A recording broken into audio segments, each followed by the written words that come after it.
மூச்சுக்கு 300 முறை பெருந்தலைவர் காமராஜ் காமராஜ்னு எல்லா அரசியல் கட்சி தலைவர்களும் முழக்கமிட்டு கொண்டிருக்கிறார்களே, காமராஜ் செய்த அரசியல் பாணியில் தான் இவர்கள் நடந்து கொள்கிறார்களா?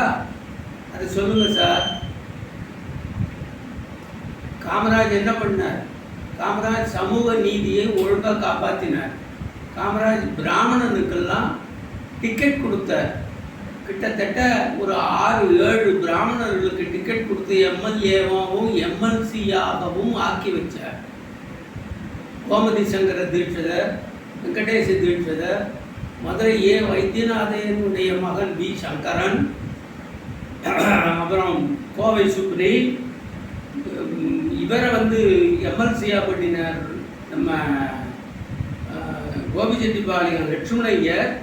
இப்படி எல்லா பிராமணனையும் அரவணைச்சு டிக்கெட் கொடுத்து எம்எல்ஏவாக்கி ஆர் வெங்கட்ராமனை மந்திரியாக்கி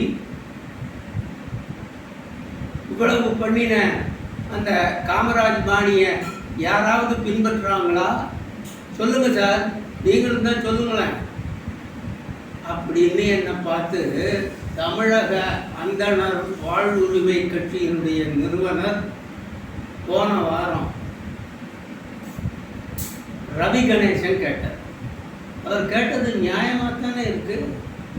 காமராஜ் இத்தனையும் ஒரு நேரத்தில் பெரியார் என்ன சொன்னார் தெரியுமா? காமராஜ் பிராமணர்களின் அடிவருடின்னு சொன்னார். அந்த அளவுக்கு பிராமணனுக்கு முக்கியத்துவம் கொடுத்து மந்திரியாக்கி அழகு பார்த்து இந்த கட்சியை நடத்தி இந்த காமராஜ் பேரை இத்தனை பேரும் சொல்கிறாங்களே, என்னைக்காவது காமராஜ் அரசியல் பாணியை இவங்க பின்பற்றினாங்களா? சொல்லுங்க சார். என்னை ரொம்ப ஆவேசமாக போன வாரம் கேட்டார். அவர் கேட்டதில் நியாயம் இருக்கிறதா தான் நான் நினைக்கிறேன். நீங்கள் என்ன நினைக்கிறீங்க? சொல்லுங்களேன். இதை பார்க்குறவங்கள்லாம்